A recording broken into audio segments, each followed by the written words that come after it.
जानिए दिव्या भारती की रहस्यमयी मौत के बारे में। जय हिंद दोस्तों, मैं जगन्नाथ वर्मा चैनल में आपका स्वागत करता हूं। दिव्या भारती ने महज 14 साल की छोटी सी उम्र में अपना फिल्मी सफ़र चालू कर दिया था। दिव्या मुंबई के स्कूल में 9वीं क्लास में थी जब उनको फिल्मों का ऑफ़र आया, जिसकी वजह थी कि वो श्रीदेवी जैसी लगती थी। प्रोड्यूसर नंदू तोलानी ने उन्हें गुनाहों का देवता ऑफ़र की और डायरेक्टर दिलीप शंकर ने आतंक में उन्हें रोल का ऑफ़र दिया। गोविंदा जी के भाई कीर्ति कुमार ने उन्हें राधा का संगम ऑफ़र किया। दिव्या भारती को पढ़ाई और एक्टिंग दोनों में इंटरेस्ट नहीं था, लेकिन वो जानती थी कि अगर उन्हें पढ़ाई से बचना है तो उन्हें एक्टिंग की दुनिया में जाना होगा।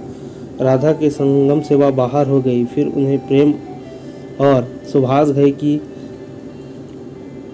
सौदागर का भी ऑफ़र उन्हें मिला, लेकिन इन फिल्मों से भी वो बाहर हो गई।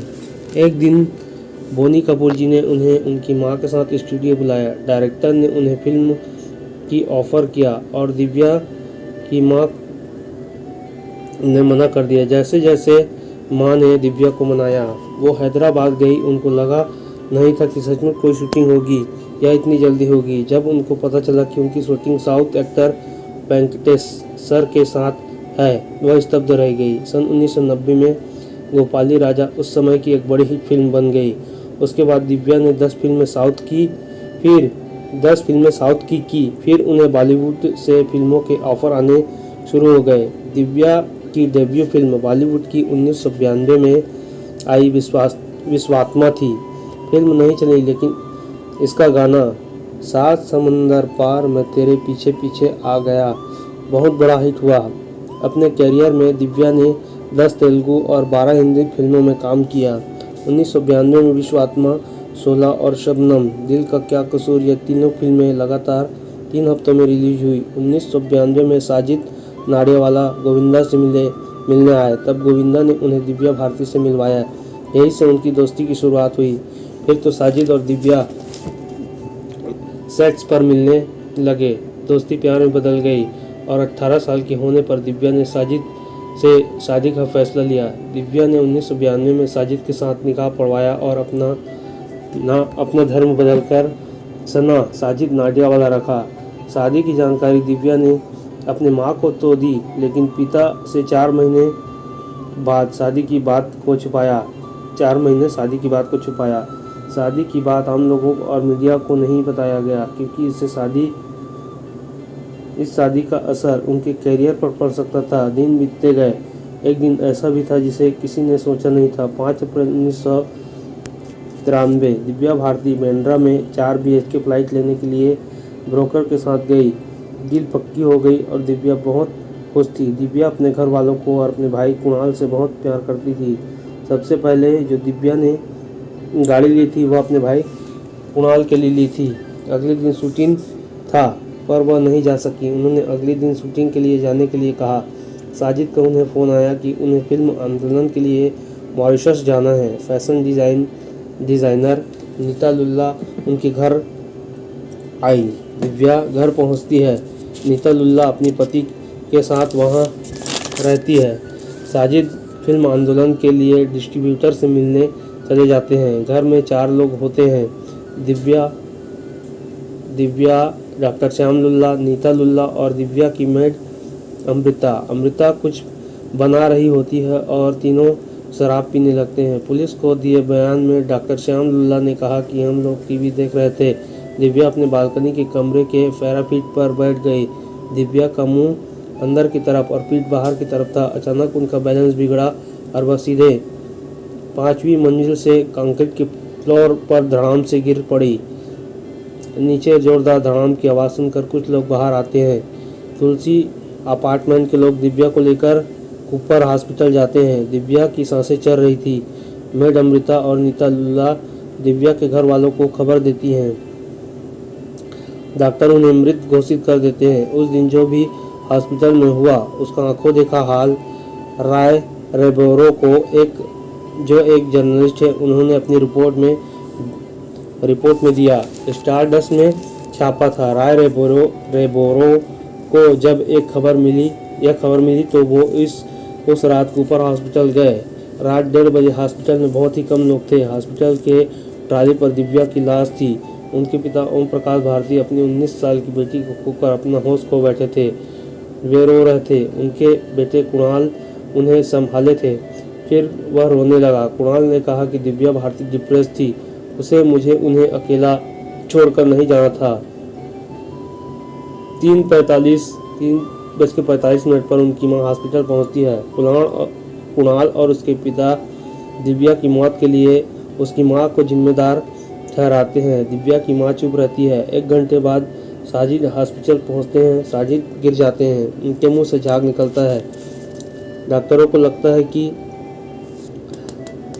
इन दोनों ने आत्महत्या के बारे में सोचा है, लेकिन बाद में पता चलता है कि उनको ब्लड प्रेशर और हाइपरटेंशन की दिक्कत होती है। फिर बॉलीवुड के डायरेक्टर और एक्टर वहां आते हैं।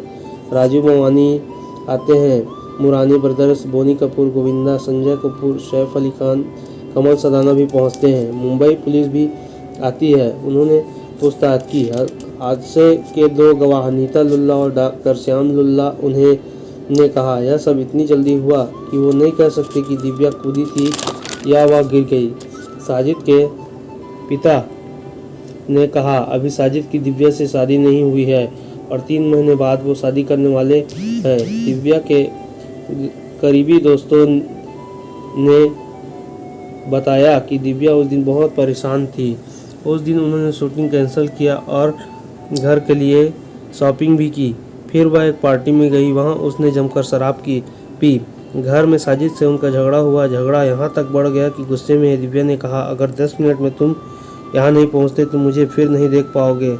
साजिद ने उस बात को सीरियस नहीं लिया। उसी बिल्डिंग में रहने वाली दिव्या की दोस्त ने कुछ और बताया।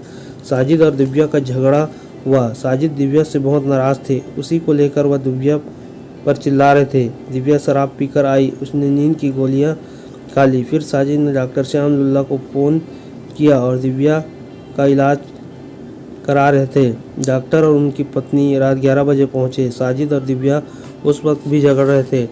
डॉक्टर ने दिव्या के भाई कुणाल और साजिद को बाहर जाने के लिए कहा ताकि वह दिव्या को शांत कर सके। उस वक्त दिव्या की मेट अमृता घर में मौजूद थी। थोड़ी देर बाद दिव्या किचन में आई और अपना गिलास भरा, फिर हॉल में लौट गए। उसके बाद यह हादसा हुआ। कुछ खबरों के अनुसार साजिद के अंडरवर्ल्ड से जुड़े रहने की खबर से दिव्या साजिद से नाराज चल रही थी। साजिद की मां दिव्या को पसंद नहीं करती थी, इसलिए वह अपनी शादी को उन्होंने छिपा कर रखा। दोनों लड़ते झगड़ते और प्यार भी करते।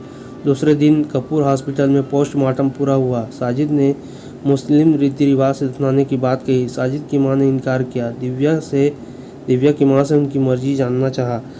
उन्होंने कहा मेरी बेटी चली गई, अब उसे दफनाओ या जलाओ, क्या फ़र्क पड़ता है। थोड़ी देर मौन रहने के बाद साजिद के साथ उन्होंने कहा कि अगर साजिद से उनकी शादी जरूर हुई है लेकिन उन्होंने धर्म नहीं बदला। अगर धर्म बदला है तो सबूत दिखाओ, नहीं तो हिंदी रीति रिवाज से ही उसकी अंतिम संस्कार होगा। जब साजिद से शादी के बारे में पूछा गया तो साजिद ने साफ इनकार कर दिया कि उनकी शादी दिव्या से नहीं हुई है। 7 अप्रैल को हिंदू रीति रिवाजों से सारी रस्में अदा की गई हैं। साजिद ने दिव्या से शादी नहीं होने की बात क्यों की यह तो समझ नहीं आता। बाकी उनकी अंतिम विदाई की रस्में साजिद ने पूरी की, सिवाय अग्नि देने के। अग्नि देने का काम उनके भाई कुणाल ने दिया। बेरहम बॉलीवुड किसी के लिए नहीं रुकता, वो कहता है show must go on. Divya Bharti की अधूरी फिल्मों के लिए दूसरी हीरोइन को रिप्लेस किया गया। 5 साल इस केस को जांच करने के बाद पुलिस ने इसे एक एक्सीडेंट मौत कहकर इस केस को 1998 में बंद कर दिया। आपकी इस बारे में क्या राय है? आप हमें अपनी राय कमेंट करके ज़रूर बताएं। अगर आप इसी तरह के वीडियो देखना चाहते हैं तो हमें लाइक करें, शेयर करें और बेल आइकन के बटन को भी प्रेस कर दें ताकि हमारे आने वाले हर वीडियो के नोटिफिकेशन आपको मिलती रहे। तो मिलते हैं और किसी वीडियो में, तब तक के लिए जय हिंद, जय भारत।